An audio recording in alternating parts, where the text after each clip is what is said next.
said Jack, who laughed at the innocent regard the little people had for one another.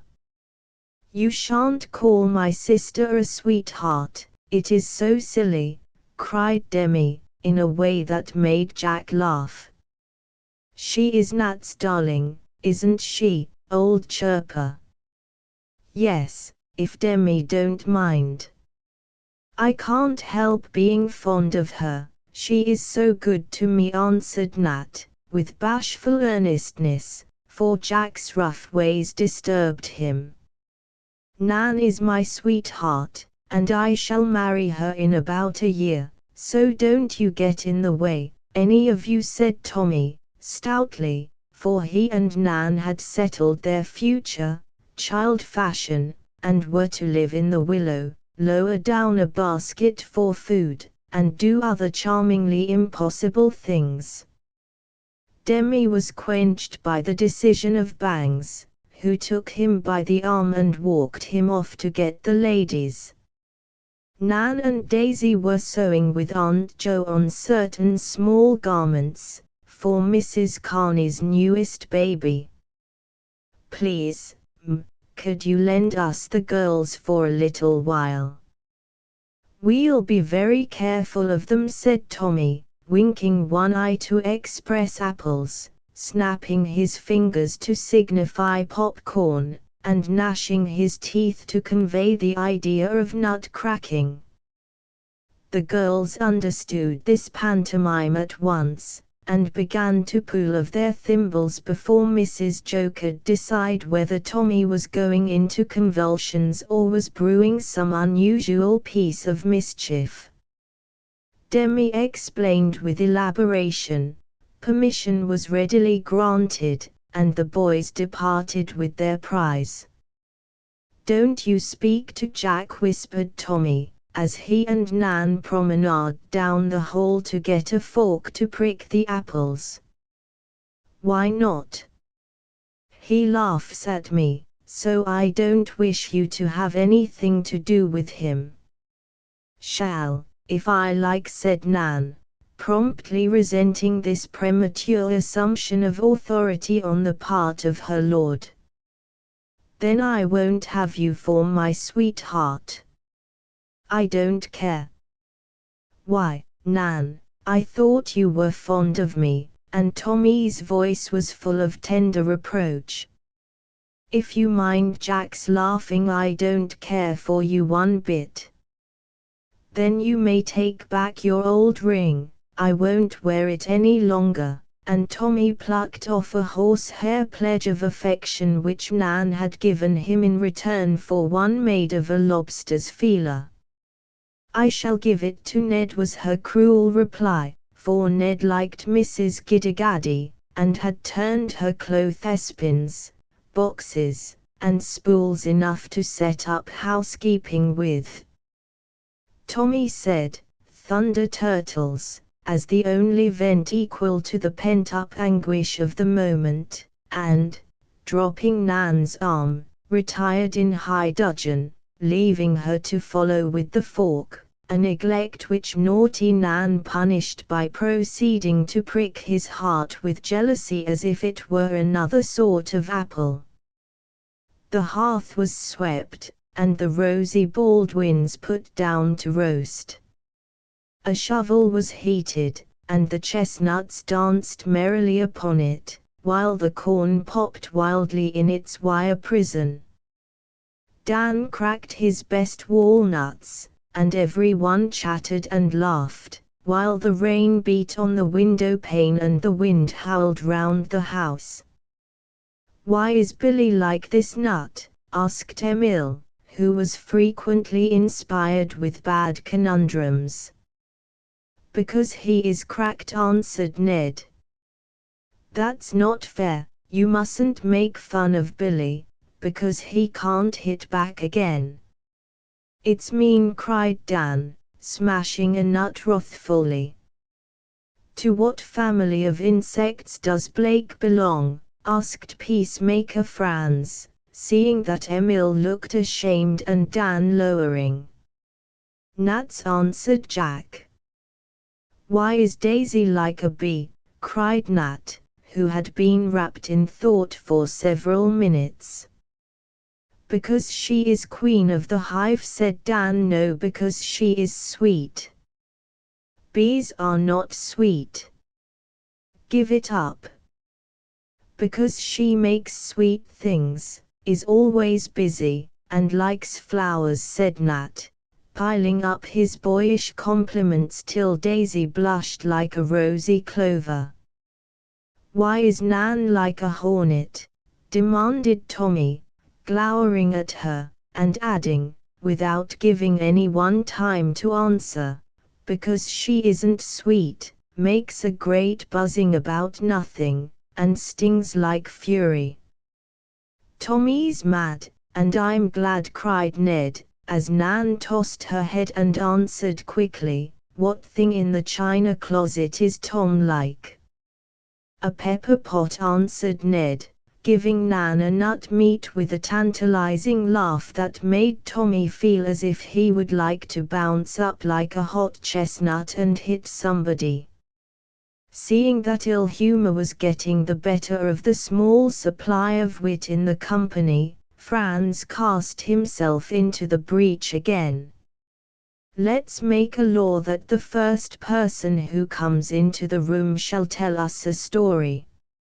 No matter who it is, he must do it, and it will be fun to see who comes first."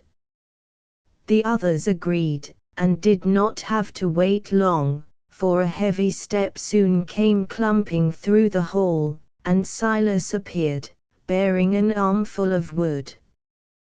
He was greeted by a general shout, and stood staring about him with a bewildered grin on his big red face, till Franz explained the joke. "Show. I can't tell a story," he said, putting down his load and preparing to leave the room. But the boys fell upon him, forced him into a seat, and held him there, laughing, and clamoring for their story, till the good-natured giant was overpowered. "I don't know but just one story, and that's about a horse," he said, much flattered by the reception he received. Tell it," cried the boys. "Well," began Silas, tipping his chair back against the wall, and putting his thumbs in the armholes of his waistcoat, "I joined a cavalry regiment during the war, and see a considerable amount of fightin'. My horse, Major, was a first-rate animal, and I was as fond on him as if he'd been a human critter. He warn't handsome, but he was the best-tempered, steadiest, lovin'est brute I ever see. The first battle we went into, he gave me a lesson that I didn't forget in a hurry, and I'll tell you how it was. It ain't no use trying to picture the noise and hurry, and general horridness of a battle to you young fellas, for I ain't no words to do it in. But I'm free to confess that I got so sort of confused and upset at the first on it, that I didn't know what I was about. We was ordered to charge, and went ahead like good ones, never stopping to pick up them that went down in the scrimmage. I got a shot in the arm, and was pitched out of the saddle don't know how, but there I was left behind with 2 or 3 others, dead and wounded, for the rest went on, as I say. Well, I picked myself up and looked round for Major, feeling as if I'd had about enough for that spell. I didn't see him nowhere, and was kinda walking back to camp, when I heard a whinny that sounded natural. I looked round, and there was Major stopping for me a long way off, and looking as if he didn't understand why I was loitering behind. I whistled, and he trotted up to me as I'd trained him to do. I mounted as well as I could with my left arm bleeding and was for going on to camp, for I declare I felt as sick and wimbly as a woman, folks often do in their first battle. But, no sir. Major was the bravest of the two, and he wouldn't go, not a peg. He just reared up, and danced, and snorted, and acted as if the smell of powder and the noise had drove him half wild. I done my best, but he wouldn't give in, so I did, and what do you think that plucky brute done? He wheeled slap round, and galloped back like a hurricane, right into the thickest of the scrimmage. Good for him, cried Dan excitedly, while the other boys forgot apples and nuts in their interest. I wish I may die if I warn't ashamed of myself, continued Silas, warming up at the recollection of that day. I was mad as a hornet, and I forgot my wound, and jest pitched in, rampagin' round like fury till there come a shell into the midst of us, and in bustin' knocked a lot of us flat. I didn't know nothing for a spell, and when I come to, the fight was over just there, and I found myself laying by a wall of poor Major longside worse wounded than I was. My leg was broke, and I had a ball in my shoulder, but he, poor old fella, was all tore in the side with a piece of that blasted shell. Oh Silas, what did you do? Cried Nan, pressing close to him with a face full of eager sympathy and interest. I dragged myself nigher, and tried to stop the bleeding with sech rags as I could tear off of me with one hand. But it warn't no use, and he lay moanin' with horrid pain, and looking at me with them loving eyes of his, till I thought I couldn't bear it. I give him all the help I could, and when the sun got hotter and hotter, and he began to lap out his tongue, I tried to get to a brook that was a good piece away, but I couldn't do it, being stiff and faint, so I give it up and fanned him with my hat. Now you listen to this, and when you hear folks coming down on the Rebs, you just remember what one on 'em did, and give him credit of it. A poor fella in grey laid not fur off, shot through the lungs and dying fast. I'd offered him my handkerchief to keep the sun off his face, and he'd thanked me kindly, for in sech times as that men don't stop to think on which side they belong, but jest buckle to and help one another.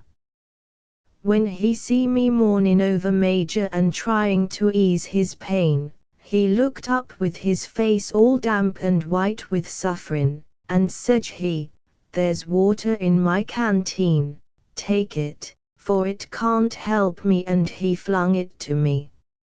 I couldn't have took it if I hadn't had a little brandy in a pocket flask, and I made him drink it.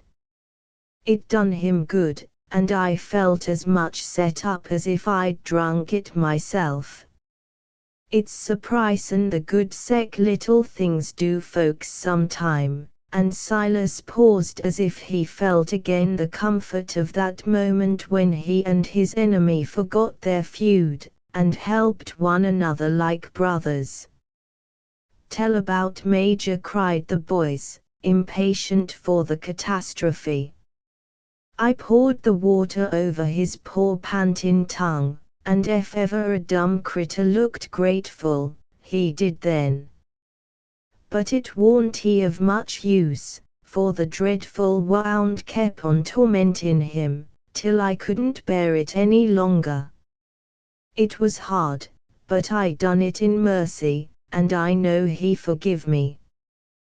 "What did you do?" asked Emil, as Silas stopped abruptly with a loud hem and a look in his rough face that made Daisy go and stand by him with her little hand on his knee. "I shot him."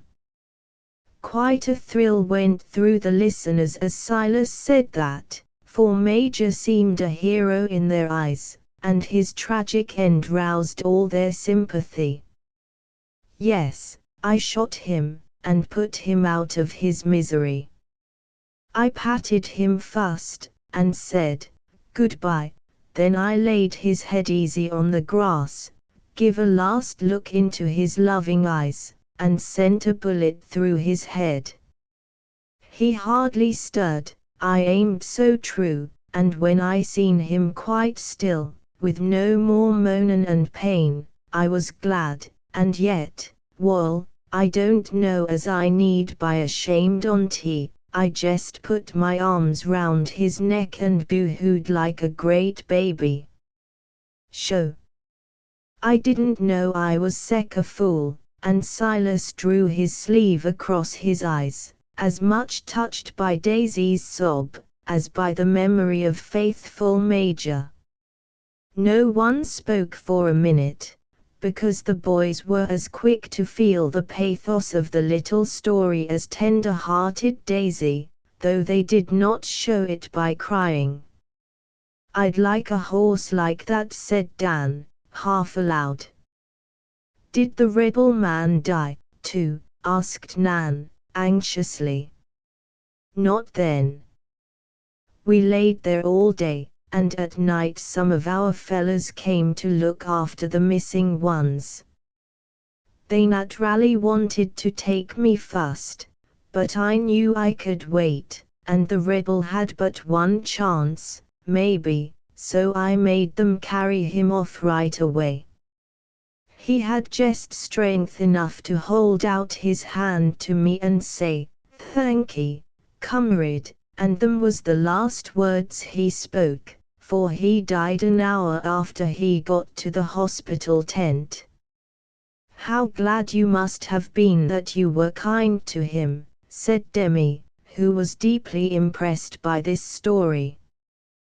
"Well, I did take comfort thinking of it, as I laid there alone for a number of hours with my head on Major's neck, and see the moon come up. I'd like to have buried the poor beast decent, but it warn't possible, so I cut off a bit of his mane, and I've kept it ever since." "Want to see it, Sissy?" "Oh, yes, please," answered Daisy, wiping away her tears to look. Silas took out an old wallet, as he called his pocket-book, and produced from an inner fold a bit of brown paper, in which was a rough lock of white horsehair. The children looked at it silently, as it lay in the broad palm, and no one found anything to ridicule in the love Silas bore his good horse Major. "That is a sweet story, and I like it, though it did make me cry." "Thank you very much." Si and Daisy helped him fold and put away his little relic, while Nan stuffed a handful of popcorn into his pocket, and the boys loudly expressed their flattering opinions of his story, feeling that there had been two heroes in it. He departed, quite overcome by his honors, and the little conspirators talked the tale over, while they waited for their next victim. It was Mrs. Joe, who came in to measure Nan for some new pinafores she was making for her. They let her get well in, and then pounced upon her, telling her the law, and demanding the story. Mrs. Joe was very much amused at the new trap, and consented at once, for the sound of happy voices had been coming across the hall so pleasantly that she quite longed to join them, and forget her own anxious thoughts of Sister Meg. "Am I the first mouse you have caught, you sly pusses in boots?" she asked, as she was conducted to the big chair, supplied with refreshments, and surrounded by a flock of merry-faced listeners. They told her about Silas and his contribution, and she slapped her forehead in despair, for she was quite at her wits' end, being called upon so unexpectedly for a brand new tale. "What shall I tell about?" she said. "Boys," was the general answer. "Have a party in it," said Daisy. "And something good to eat," added Stuffy. "That reminds me of a story, written years ago, by a dear old lady. I used to be very fond of it, and I fancy you will like it, for it has both boys, and something good to eat in it." "What is it called?" asked Demi. "The Suspected Boy." Nat looked up from the nuts he was picking, and Mrs. Joe smiled at him, guessing what was in his mind. Miss Crane kept a school for boys in a quiet little town, and a very good school it was, of the old-fashioned sort. 6 boys lived in her house, and 4 or 5 more came in from the town. Among those who lived with her was one named Louis White. Louis was not a bad boy, but rather timid, and now and then he told a lie. One day a neighbor sent Miss Crane a basket of gooseberries. There were not enough to go round, so kind Miss Crane, who liked to please her boys, went to work and made a dozen nice little gooseberry tarts. "I'd like to try gooseberry tarts. I wonder if she made them as I do my raspberry ones," said Daisy, whose interest in cooking had lately revived. "Hush," said Nat, tucking a plump popcorn into her mouth to silence her, for he felt a particular interest in this tale, and thought it opened well. When the tarts were done, Miss Crane put them away in the best parlor closet, and said not a word about them, for she wanted to surprise the boys at tea time.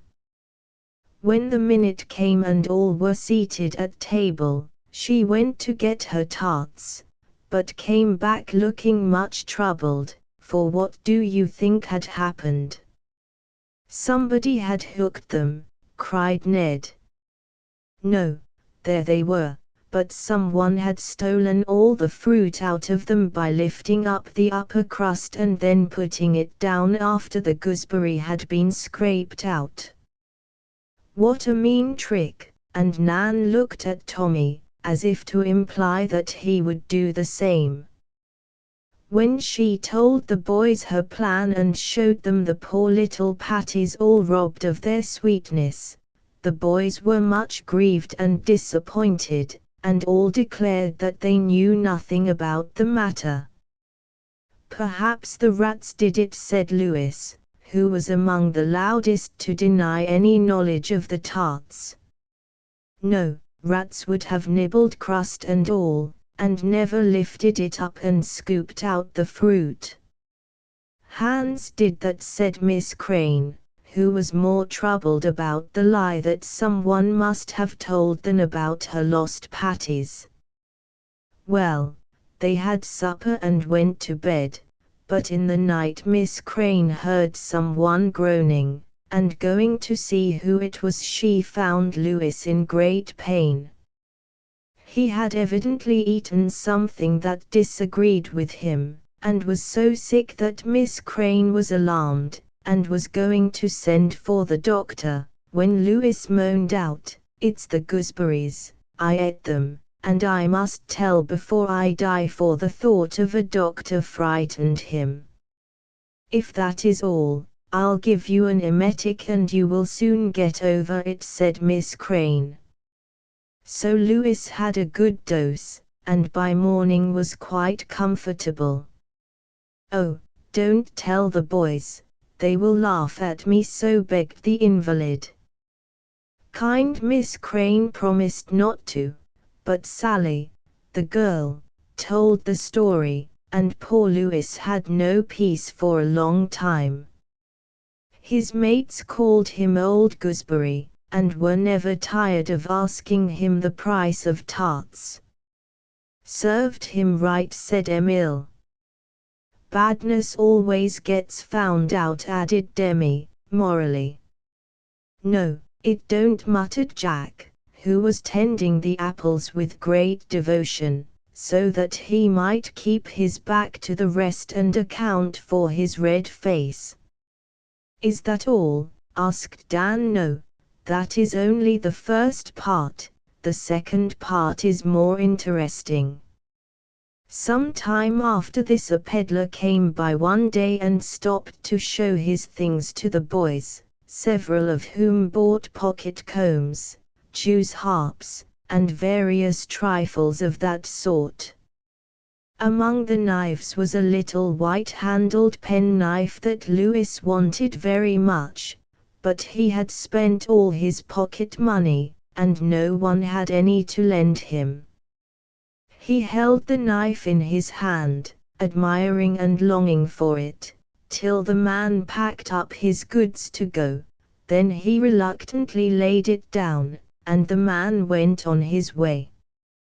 The next day, however, the peddler returned to say that he could not find that very knife, and thought he must have left it at Miss Crane's. It was a very nice one with a pearl handle, and he could not afford to lose it.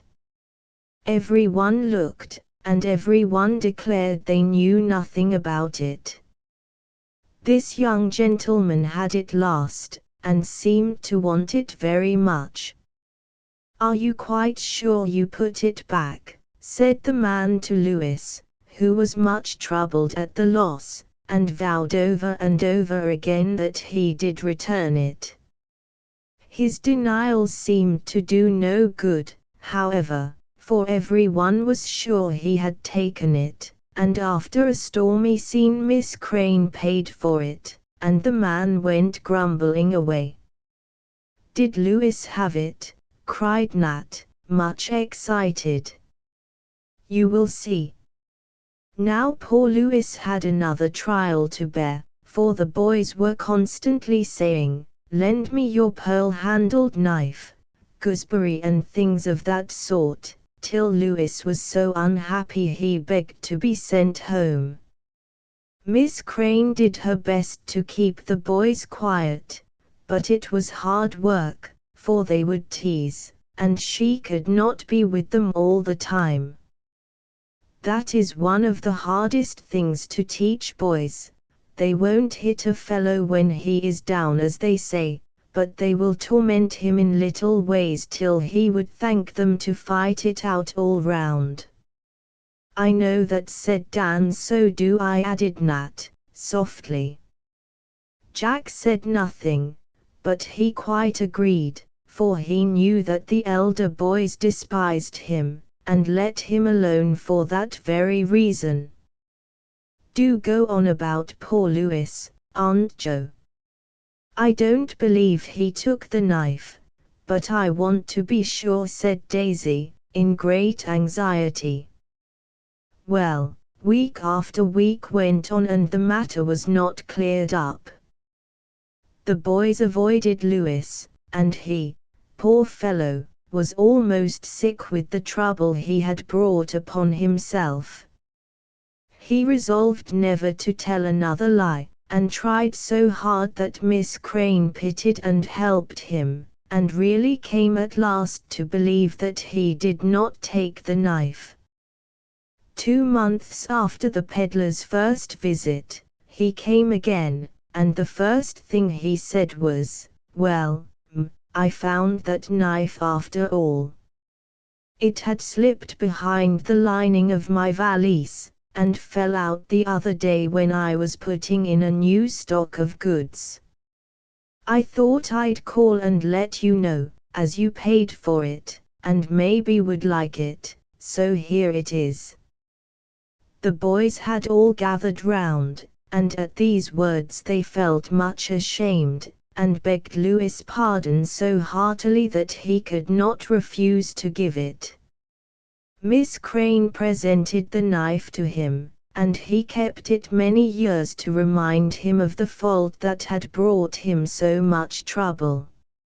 "I wonder why it is that things you eat on the sly hurt you, and don't when you eat them at table," observed Stuffy, thoughtfully. "Perhaps your conscience affects your stomach," said Mrs. Joe, smiling at his speech. "He is thinking of the cucumbers," said Ned, and a gale of merriment followed the words, for Stuffy's last mishap had been a funny one. He ate 2 large cucumbers in private, felt very ill, and confided his anguish to Ned, imploring him to do something. Ned good-naturedly recommended a mustard plaster and a hot flat iron to the feet. Only in applying these remedies he reversed the order of things, and put the plaster on the feet, the flat iron on the stomach, and poor Stuffy was found in the barn with blistered soles and a scorched jacket. "Suppose you tell another story, that was such an interesting one," said Nat, as the laughter subsided. Before Mrs. Joe could refuse these insatiable Oliver twists, Rob walked into the room trailing his little bed cover after him, and wearing an expression of great sweetness as he said, steering straight to his mother as a sure haven of refuge, "I heard a great noise, and I thought something dreadful might have happened, so I came to see." "Did you think I would forget you, naughty boy?" asked his mother, trying to look stern. "No, but I thought you'd feel better to see me right here," responded the insinuating little party. "I had much rather see you in bed, so march straight up again, Robin. Everybody that comes in here has to tell a story, and you can't, so you'd better cut and run," said Emil. "Yes, I can. I tell Teddy lots of ones, all about bears and moons, and little flies that say things when they buzz," protested Rob, bound to stay at any price. "Tell one now, then, right away," said Dan, preparing to shoulder and bear him off. "Well, I will, let me think a minute," and Rob climbed into his mother's lap, where he was cuddled, with the remark, "It is a family failing, this getting out of bed at wrong times. Demi used to do it, and as for me, I was hopping in and out all night long. Meg used to think the house was on fire, and send me down to see, and I used to stay and enjoy myself, as you mean to, my bad son." "I've thinked now," observed Rob, quite at his ease, and eager to win the entry into this delightful circle. Everyone looked and listened with faces full of suppressed merriment as Rob, perched on his mother's knee and wrapped in the gay coverlet, told the following brief but tragic tale with an earnestness that made it very funny. Once a lady had 1,000,000 children, and one nice little boy. She went upstairs and said, "You mustn't go in the yard." But he went, and fell into the pump, and was drowned dead. "Is that all?" asked Franz, as Rob paused out of breath with this startling beginning. "No, there is another piece of it," and Rob knit his downy eyebrows in the effort to evolve another inspiration. "What did the lady do when he fell into the pump?" asked his mother, to help him on. "Oh, she pumped him up, and wrapped him in a newspaper, and put him on a shelf to dry for seed." A general explosion of laughter greeted this surprising conclusion, and Mrs. Joe patted the curly head, as she said, solemnly, "My son, you inherit your mother's gift of storytelling. Go where glory waits thee. Now I can stay, can't I?" "Wasn't it a good story?" cried Rob, in high feather at his superb success. "You can stay till you have eaten these 12 popcorns," said his mother, expecting to see them vanish at one mouthful. But Rob was a shrewd little man, and got the better of her by eating them one by one very slowly, and enjoying every minute with all his might. "Hadn't you better tell the other story, while you wait for him?" said Demi, anxious that no time should be lost. "I really have nothing but a little tale about a woodbox," said Mrs. Joe, seeing that Rob had still 7 corns to eat. "Is there a boy in it?" "It is all boy." "Is it true?" asked Demi. "Every bit of it." "Goody, tell on, please." James Snow and his mother lived in a little house, up in New Hampshire.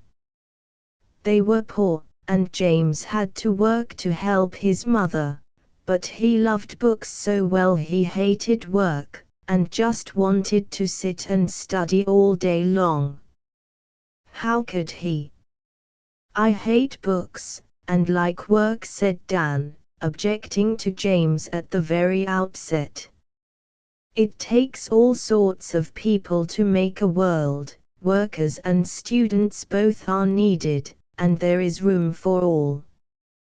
"But I think the workers should study some, and the students should know how to work if necessary," answered Mrs. Joe, looking from Dan to Demi with a significant expression.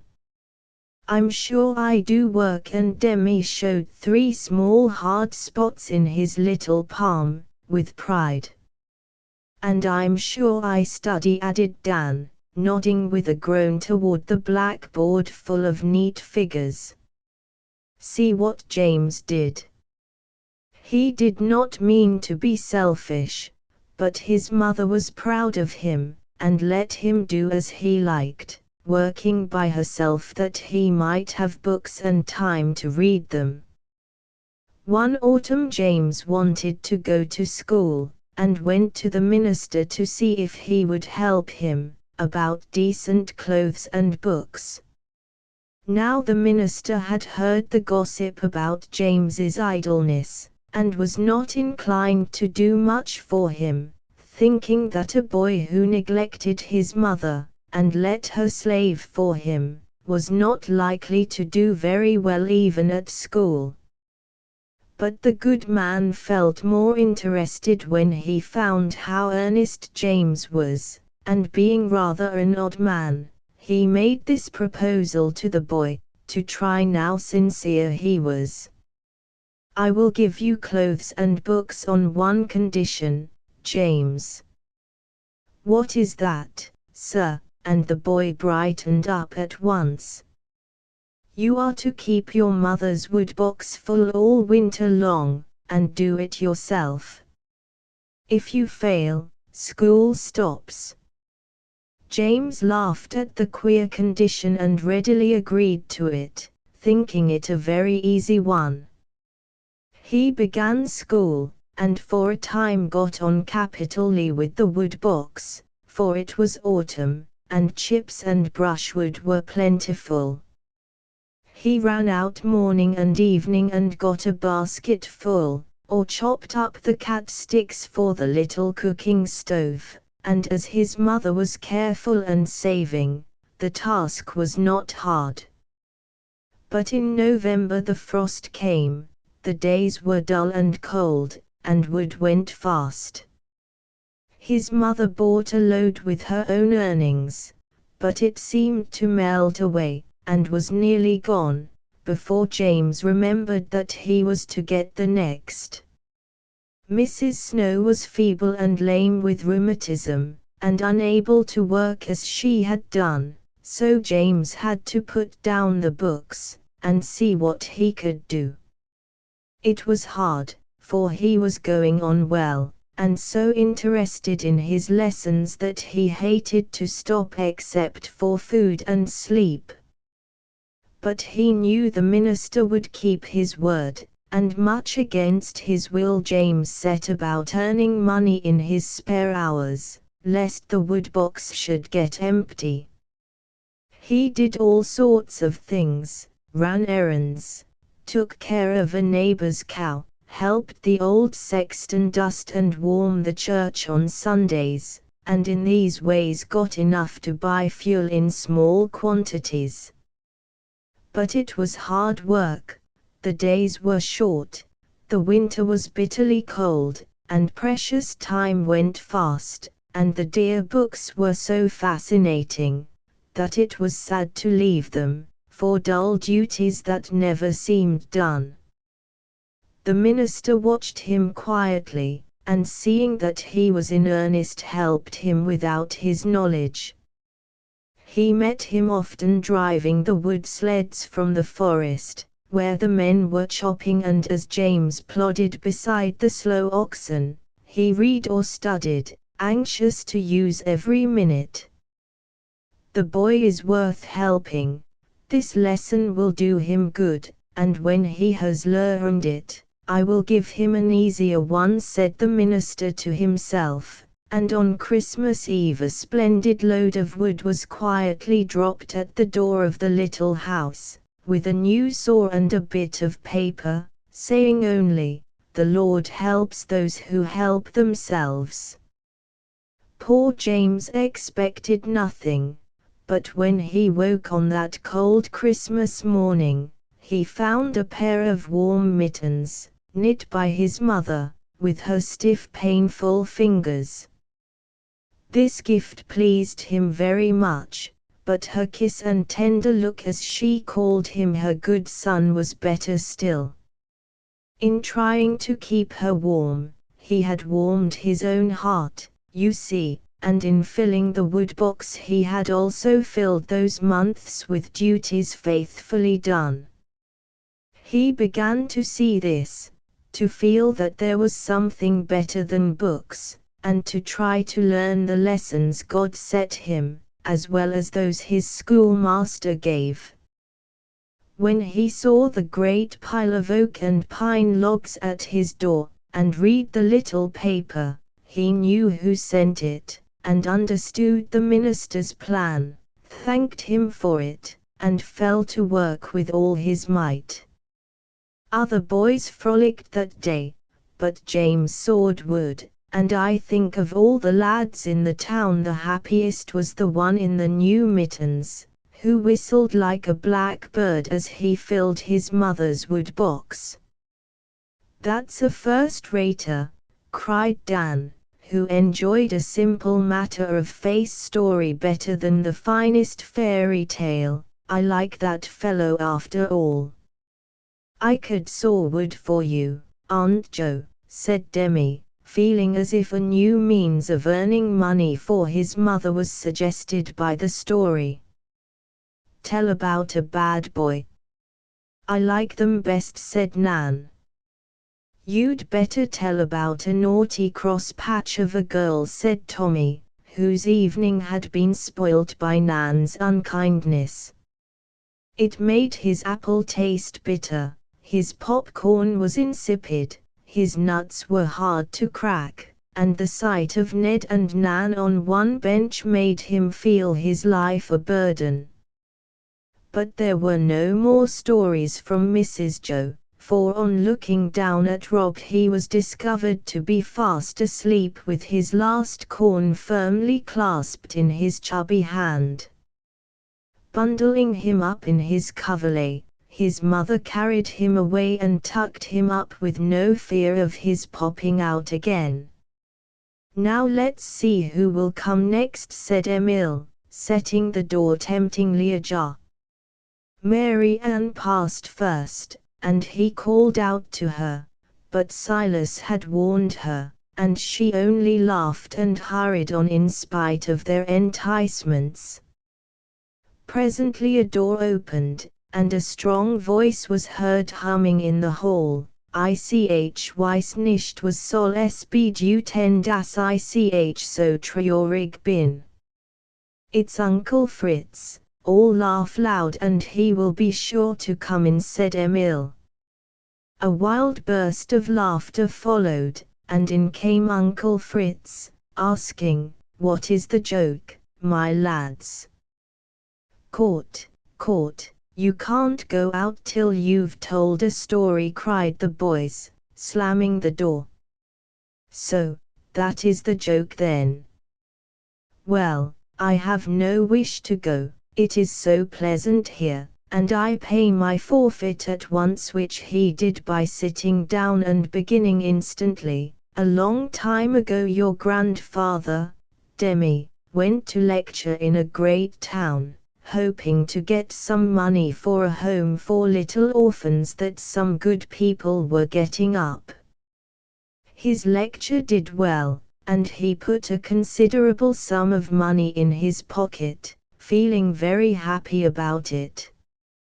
As he was driving in a chaise to another town, he came to a lonely bit of road, late in the afternoon, and was just thinking what a good place it was for robbers when he saw a bad-looking man come out of the woods in front of him and go slowly along as if waiting till he came up.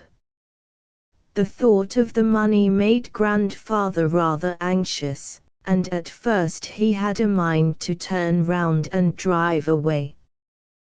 But the horse was tired, and then he did not like to suspect the man, so he kept on, and when he got nearer and saw how poor and sick and ragged the stranger looked, his heart reproached him, and stopping, he said in a kind voice, "My friend, you look tired, let me give you a lift." The man seemed surprised, hesitated a minute, and then got in. He did not seem inclined to talk, but grandfather kept on in his wise, cheerful way, speaking of what a hard year it had been, how much the poor had suffered, and how difficult it was to get on sometimes. The man slowly softened a little, and won by the kind chat, told his story. How he had been sick, could get no work, had a family of children, and was almost in despair. Grandfather was so full of pity that he forgot his fear, and, asking the man his name, said he would try to get him work in the next town, as he had friends there. Wishing to get at pencil and paper to write down the address, grandfather took out his plump pocket-book, and the minute he did so, the man's eye was on it. Then grandfather remembered what was in it and trembled for his money, but said quietly, "Yes, I have a little sum here for some poor orphans. I wish it was my own, I would so gladly give you some of it. I am not rich, but I know many of the trials of the poor. This $5 is mine, and I want to give it to you for your children." The hard, hungry look in the man's eyes changed to a grateful one as he took the small sum, freely given, and left the orphans' money untouched. He rode on with grandfather till they approached the town, then he asked to be set down. Grandpa shook hands with him, and was about to drive on, when the man said, as if something made him, "I was desperate when we met, and I meant to rob you, but you were so kind I couldn't do it. God bless you, sir, for keeping me from it." "Did Grandpa ever see him again?" asked Daisy, eagerly. "No, but I believe the man found work, and did not try robbery any more. That was a curious way to treat him," I'd have knocked him down, said Dan. Kindness is always better than force. Try it and see, answered Mr. Bear, rising. Tell another, please, cried Daisy. You must, Aunt Jo did, added Demi. Then I certainly won't, but keep my others for next time. Too many tales are as bad as too many bonbons. I have paid my forfeit and I go. And Mr. Bear ran for his life, with the whole flock in full pursuit. He had the start, however, and escaped safely into his study, leaving the boys to go rioting back again.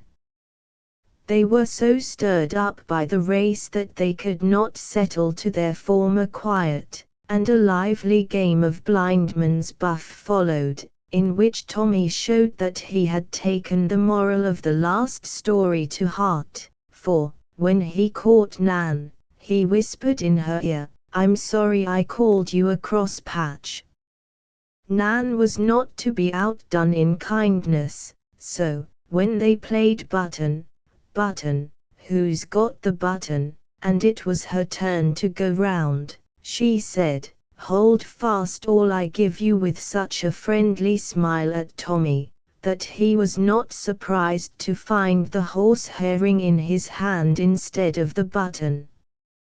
He only smiled back at her then, but when they were going to bed, he offered Nan the best bite of his last apple. She saw the ring on his stumpy little finger, accepted the bite, and peace was declared.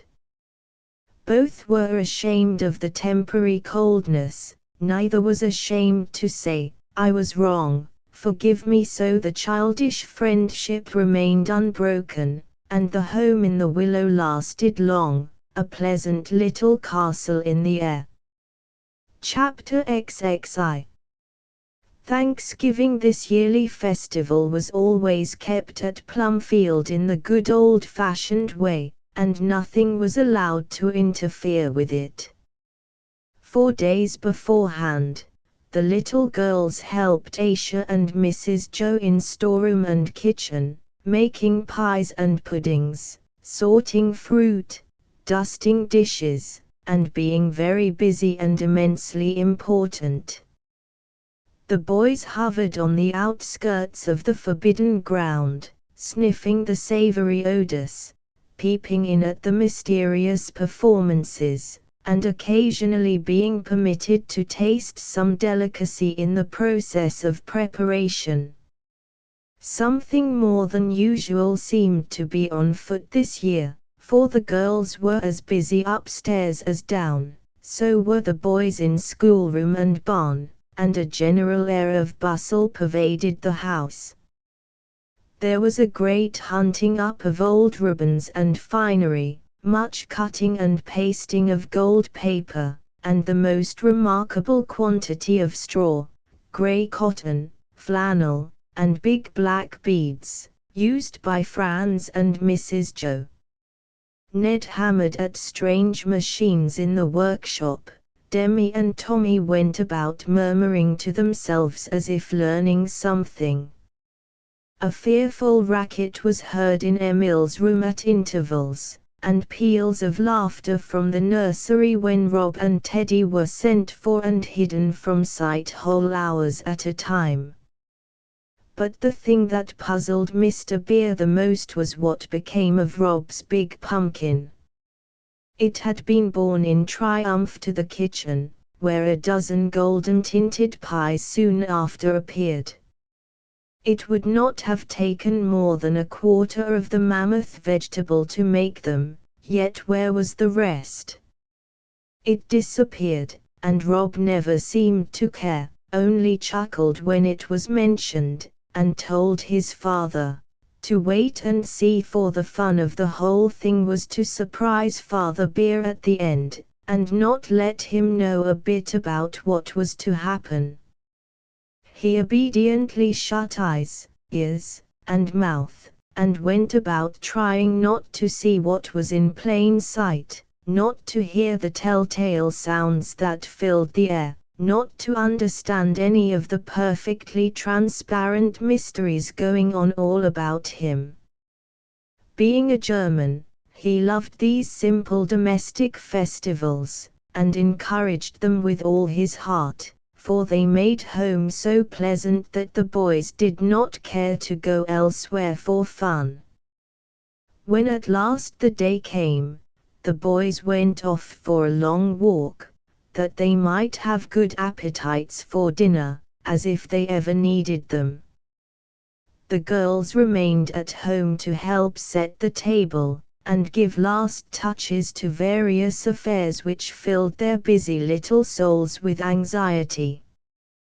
The schoolroom had been shut up since the night before, and Mr. Beer was forbidden to enter it on pain of a beating from Teddy, who guarded the door like a small dragon, though he was dying to tell about it, and nothing but his father's heroic self-denial in not listening kept him from betraying a grand secret.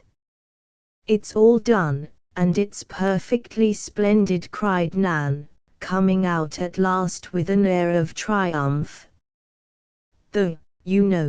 Goes beautifully, and Silas knows just what to do now," added Daisy, skipping with delight at some unspeakable success.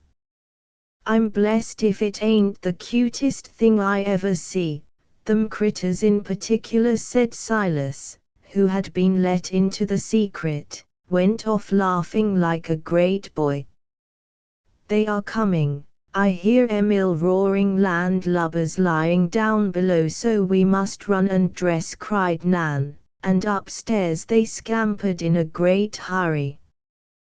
The boys came trooping home with appetites that would have made the big turkey tremble, if it had not been past all fear.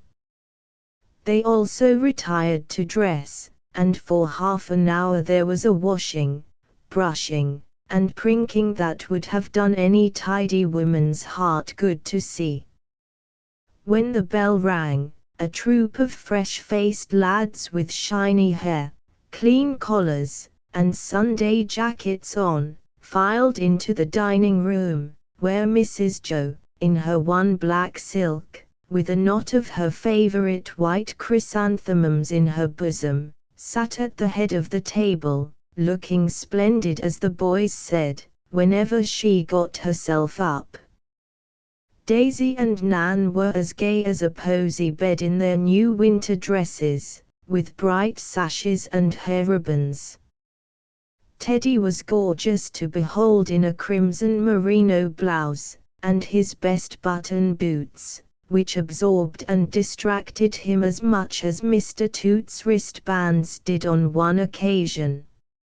As Mr. and Mrs. Beer glanced at each other down the long table, with those rows of happy faces on either side, they had a little thanksgiving all to themselves, and without a word, for one heart said to the other, "Our work has prospered, let us be grateful and go on." The clatter of knives and forks prevented much conversation for a few minutes, and Mary Ann, with an amazing pink bow in her hair, flew round briskly, handing plates and ladling out gravy. Nearly everyone had contributed to the feast, so the dinner was a peculiarly interesting one to the eaters of it, who beguiled the pauses by remarks on their own productions. "If these are not good potatoes, I never saw any," observed Jack, as he received his fourth big mealy one. "Some of my herbs are in the stuffing of the turkey, that's why it's so nice," said Nan, taking a mouthful with intense satisfaction. "My ducks are prime anyway," Aisha said. "She never cooked such fat ones," added Tommy.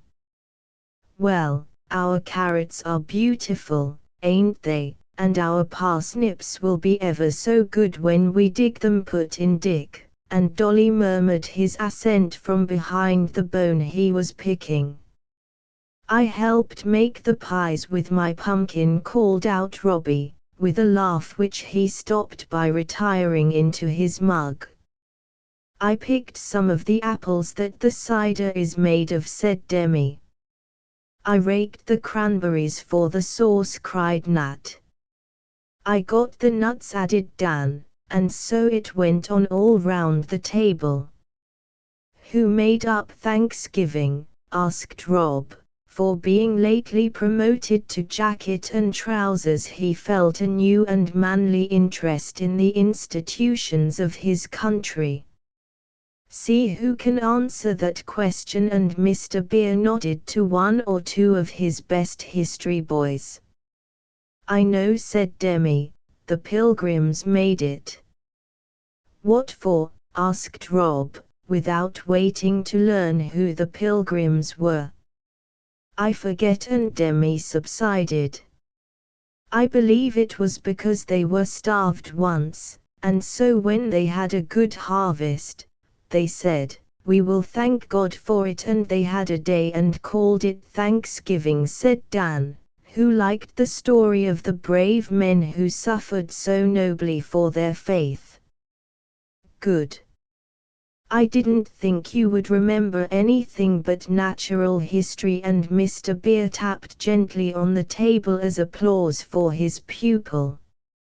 Dan looked pleased, and Mrs. Joe said to her son, "Now do you understand about it, Robbie?" "No, I don't.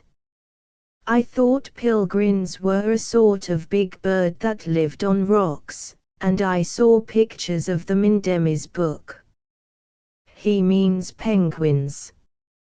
"Oh, isn't he a little goosey?" and Demi laid back in his chair and laughed aloud.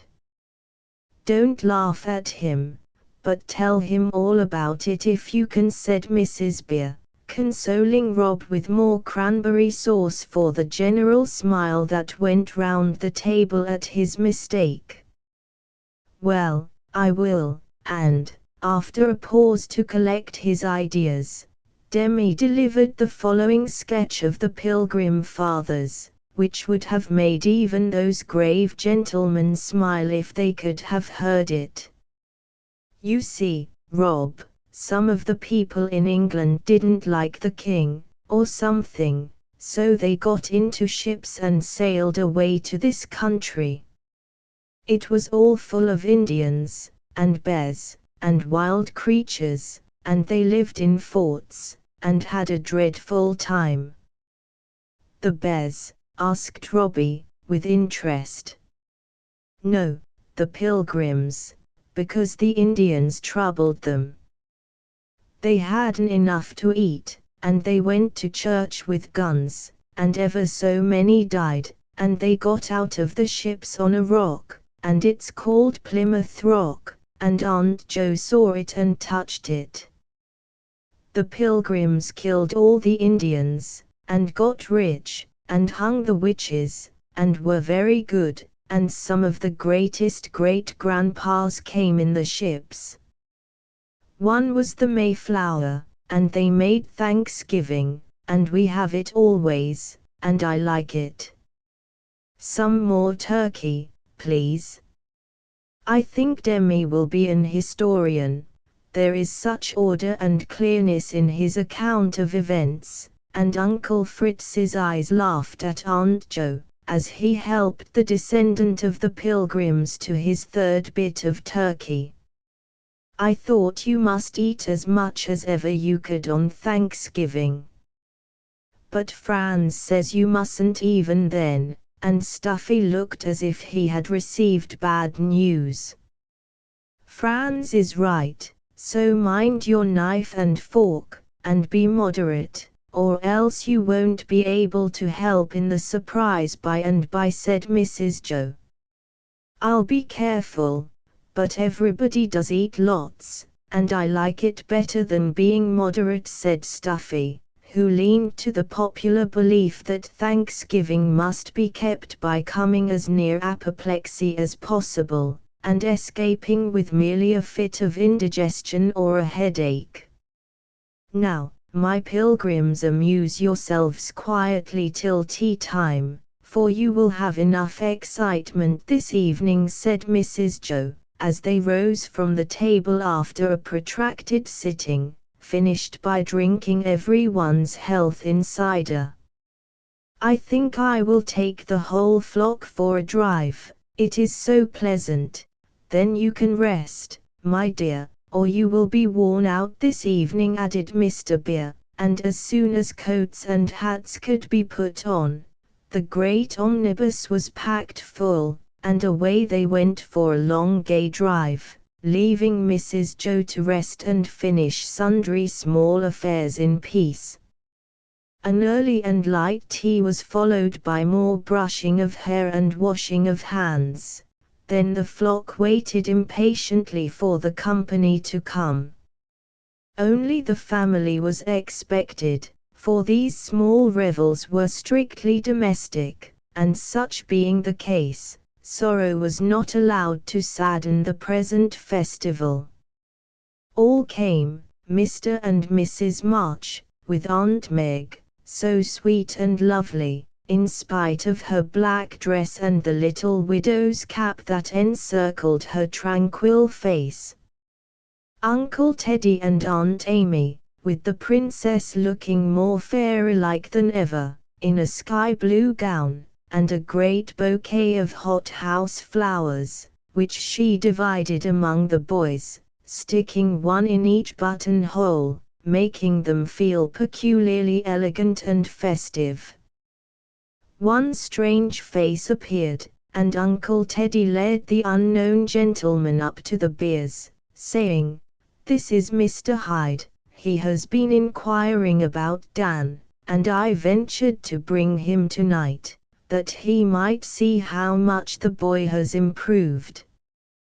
The Beers received him cordially, for Dan's sake, pleased that the lad had been remembered.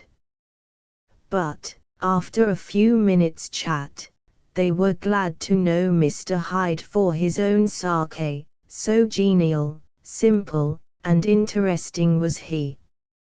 It was pleasant to see the boy's face light up when he caught sight of his friend, pleasanter still to see Mr. Hyde's surprise and satisfaction in Dan's improved manners and appearance, and pleasantest of all to watch the two sit talking in a corner, forgetting the differences of age, culture, and position, in the one subject which interested both, as man and boy compared notes, and told the story of their summer life. "The performance must begin soon, or the actors will go to sleep," said Mrs. Joe, when the first greetings were over. So everyone went into the schoolroom, and took seats before a curtain made of 2 bed covers. The children had already vanished, but stifled laughter, and funny little exclamations from behind the curtain, betrayed their whereabouts. The entertainment began with a spirited exhibition of gymnastics, led by Franz. The 6 elder lads, in blue trousers and red shirts, made a fine display of muscle with dumbbells, clubs, and weights, keeping time to the music of the piano, played by Mrs. Joe behind the scenes. Dan was so energetic in this exercise, that there was some danger of his knocking down his neighbors, like so many ninepins, or sending his bean-bags whizzing among the audience, for he was excited by Mr. Hyde's presence, and a burning desire to do honor to his teachers. A fine, strong lad. If I go on my trip to South America, in a year or 2, I shall be tempted to ask you to lend him to me, Mr. Beer, said Mr. Hyde, whose interest in Dan was much increased by the report he had just heard of him. You shall have him, and welcome, though we shall miss our young Hercules very much. It would do him a world of good, and I am sure he would serve his friend faithfully." Dan heard both question and answer, and his heart leaped with joy at the thought of traveling in a new country with Mr. Hyde, and swelled with gratitude for the kindly commendation which rewarded his efforts to be all these friends desired to see him. After the gymnastics, Demi and Tommy spoke the old school dialogue, "Money makes the mare go." Demi did very well, but Tommy was capital as the old farmer, for he imitated Silas in a way that convulsed the audience, and caused Silas himself to laugh so hard that Aisha had to slap him on the back, as they stood in the hall enjoying the fun immensely. Then Emil, who had got his breath by this time, gave them a sea-song in costume, with a great deal about stormy winds, lee shores, and a rousing chorus of "Luff, boys, luff," which made the room ring, after which Ned performed a funny Chinese dance, and hopped about like a large frog in a pagoda hat.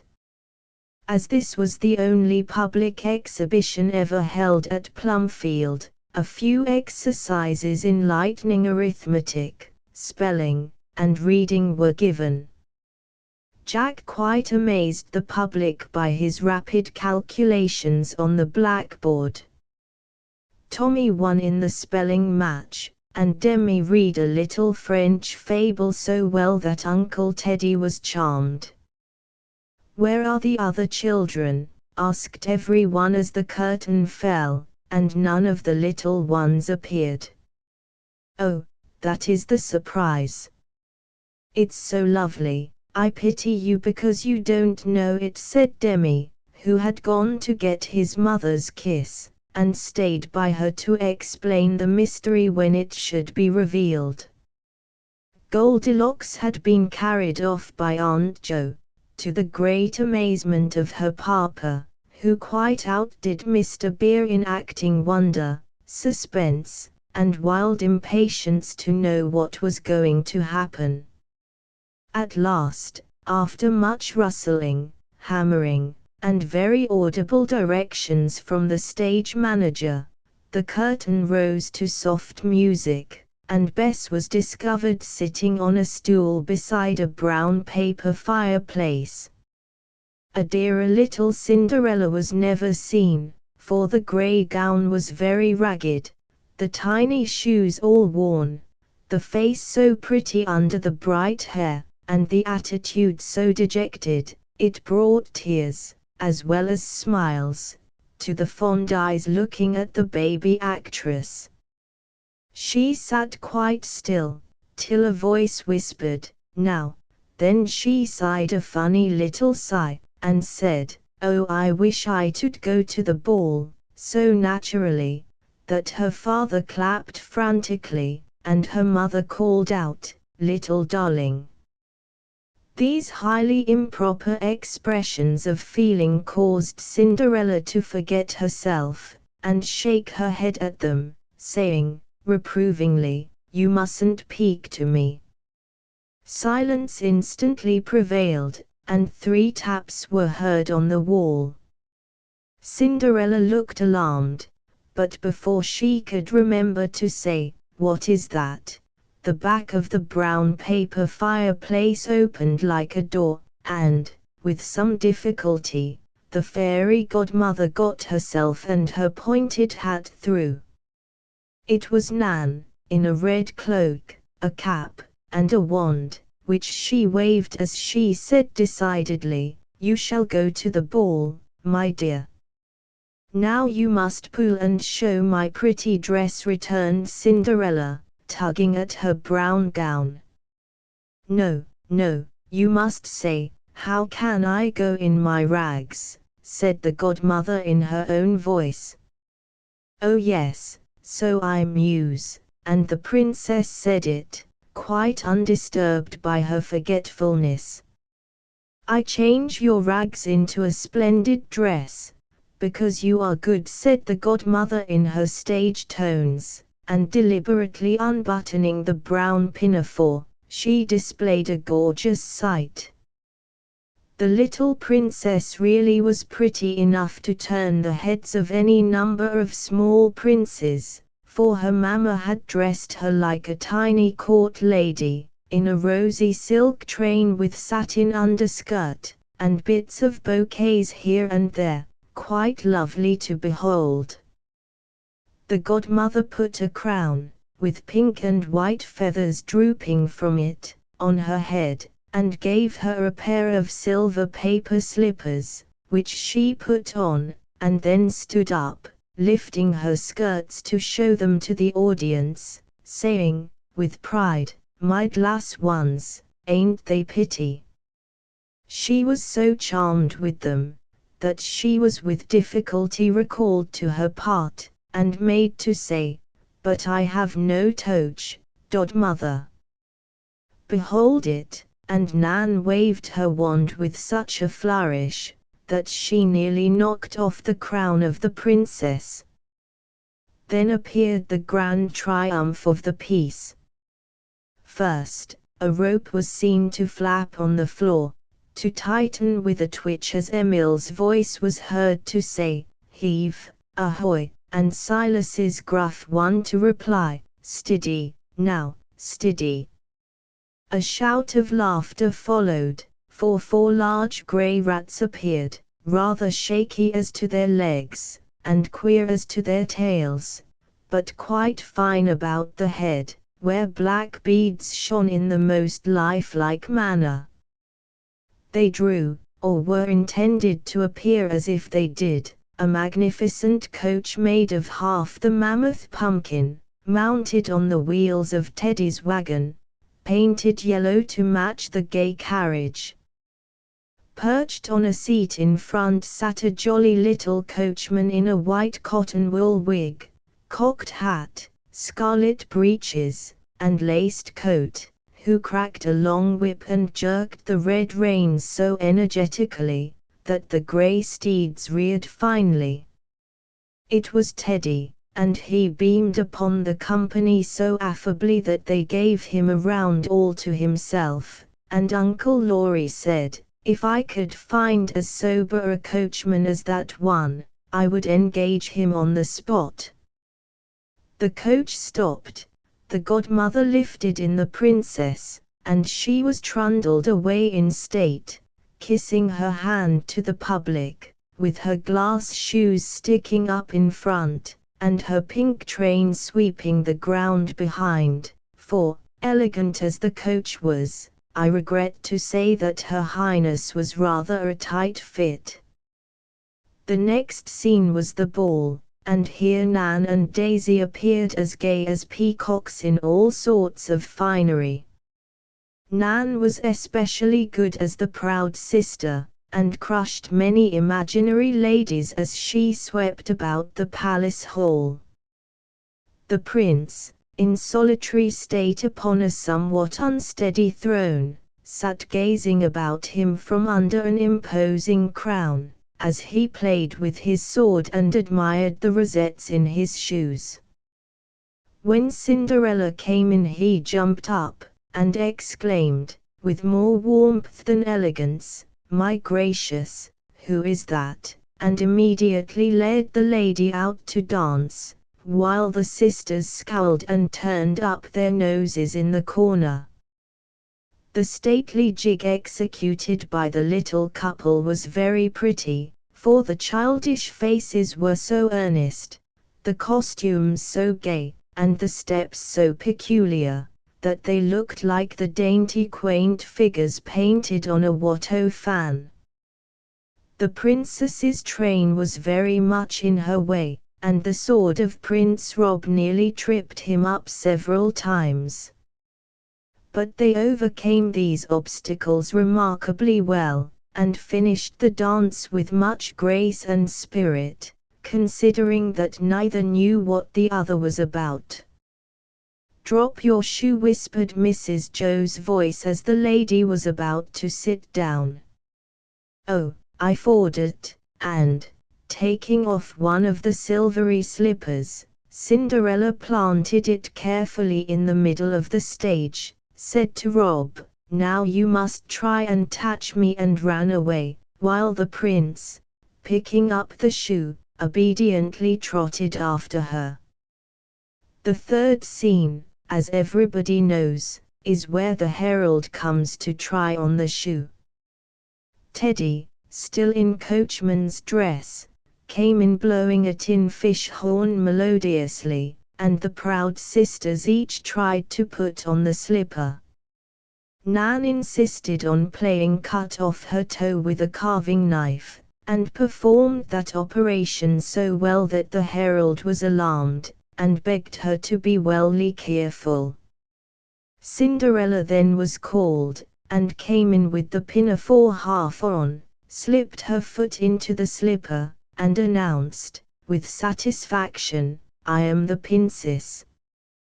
Daisy wept, and begged pardon, but Nan, who liked tragedy, improved upon the story, and fell in a fainting fit upon the floor, where she remained comfortably enjoying the rest of the play. It was not long, for the prince ran in, dropped upon his knees, and kissed the hand of Goldilocks with great ardor, while the herald blew a blast that nearly deafened the audience. The curtain had no chance to fall, for the princess ran off the stage to her father, crying, "Didn't I do well?" while the prince and herald had a fencing match with the tin horn and wooden sword. It was beautiful, said everyone, and, when the raptures had a little subsided, Nat came out with his violin in his hand. "Hush, hush!" cried all the children, and silence followed, for something in the boy's bashful manner and appealing eyes make everyone listen kindly. The Bears thought he would play some of the old airs he knew so well, but, to their surprise, they heard a new and lovely melody, so softly, sweetly played, that they could hardly believe it could be Nat.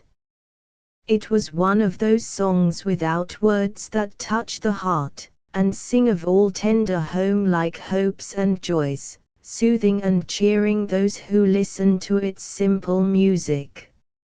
Aunt Meg leaned her head on Demi's shoulder, Grandmother wiped her eyes, and Mrs. Joe looked up at Mr. Lorry, saying, in a choky whisper, "You composed that?" "I wanted your boy to do you honor, and thank you in his own way," answered Lorry, leaning down to answer her. When Nat made his bow and was about to go, he was called back by many hands, and had to play again. He did so with such a happy face, that it was good to see him, for he did his best, and gave them the gay old tunes that set the feet to dancing, and made quietude impossible. "Clear the floor," cried Emil, and in a minute the chairs were pushed back, the older people put safely in corners and the children gathered on the stage. "Show your manners," called Emil, and the boys pranced up to the ladies, old and young, with polite invitations to tread the mazy as dear Dick Swiveller has it. The small lads nearly came to blows for the princess, but she chose Dick, like a kind, little gentlewoman as she was, and let him lead her proudly to her place.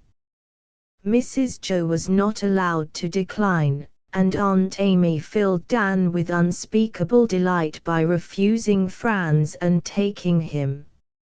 Of course Nan and Tommy, Nat and Daisy paired off, while Uncle Teddy went and got Aisha, who was longing to jig it and felt much elated by the honor done her. Silas and Mary Ann had a private dance in the hall, and for half an hour Plumfield was at its merriest. The party wound up with a grand promenade of all the young folks, headed by the pumpkin coach with the princess and driver inside, and the rats in a wildly frisky state. While the children enjoyed this final frolic, the elders sat in the parlor looking on as they talked together of the little people with the interest of parents and friends. "What are you thinking of, all by yourself, with such a happy face, Sister Joe?" asked Laurie, sitting down beside her on the sofa. "My summer's work, Teddy, and amusing myself by imagining the future of my boys," she answered, smiling as she made room for him. "They are all to be poets, painters, and statesmen, famous soldiers, or at least merchant princes, I suppose." "No, I am not as aspiring as I once was, and I shall be satisfied if they are honest men. But I will confess that I do expect a little glory and a career for some of them. Demi is not a common child, and I think he will blossom into something good and great in the best sense of the word. The others will do well, I hope, especially my last two boys, for, after hearing Nat play tonight, I really think he has genius. Too soon to say, talent he certainly has, and there is no doubt that the boy can soon earn his bread by the work he loves. Build him up for another year or so, and then I will take him off your hands, and launch him properly. That is such a pleasant prospect for poor Nat, who came to me 6 months ago so friendless and forlorn. Dan's future is already plain to me. Mr. Hyde will want him soon, and I mean to give him a brave and faithful little servant. Dan is one who can serve well if the wages are love and confidence, and he has the energy to carve out his own future in his own way. Yes, I am very happy over our success with these boys, one so weak, and one so wild, both so much better now, and so full of promise.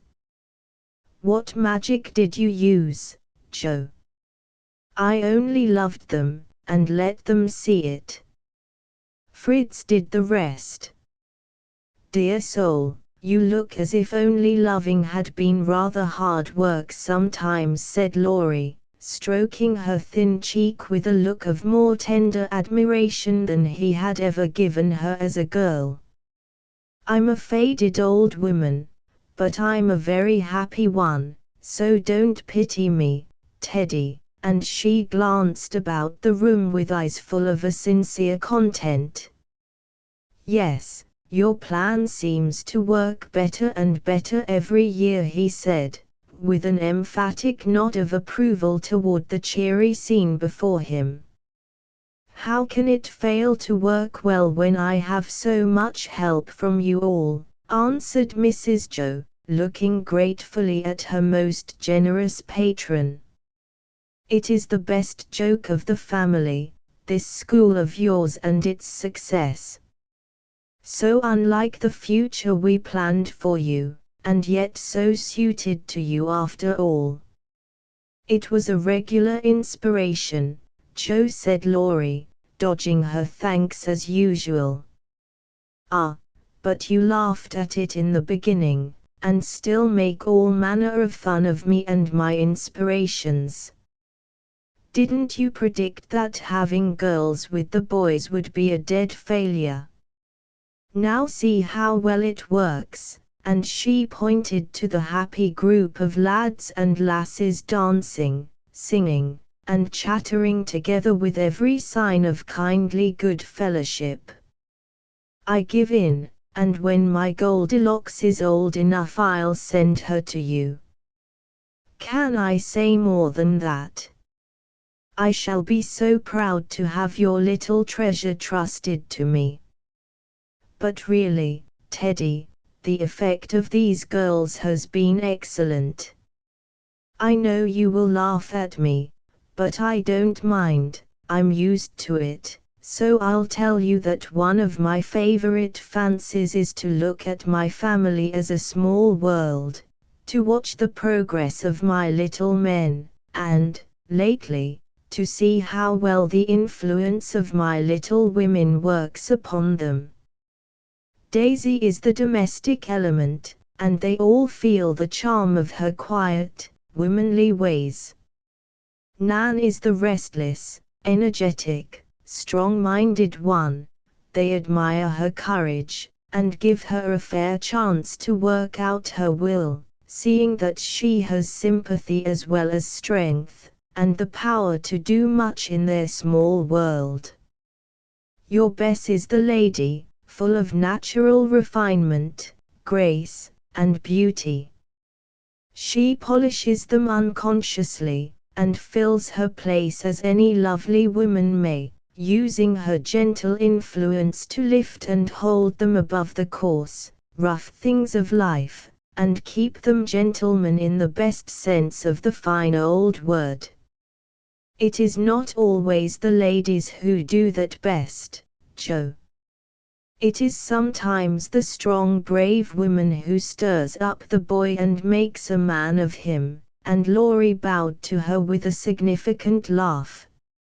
No, I think the graceful woman, whom the boy you allude to married, has done more for him than the wild Nan of his youth, or, better still, the wise, motherly woman who watched over him, as Daisy watches over Demi, did more to make him what he is. And Joe turned toward her mother, who sat a little apart with Meg, looking so full of the sweet dignity and beauty of old age, that Laurie gave her a glance of filial respect and love as he replied, in serious earnest, all three did much for him.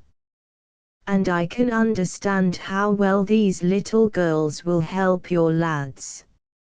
Not more than the lads help them, it is mutual, I assure you. Nat does much for Daisy with his music, Dan can manage Nan better than any of us, and Demi teaches your Goldilocks so easily and well that Fritz calls them Roger Uscombe and Lady Jane Grey. Dear me! If men and women would only trust, understand, and help one another as my children do, what a capital place the world would be. And Mrs. Joe's eyes grew absent, as if she was looking at a new and charming state of society in which people lived as happily and innocently as her flock at Plumfield. You are doing your best to help on the good time, my dear. Continue to believe in it, to work for it, and to prove its possibility by the success of small experiments.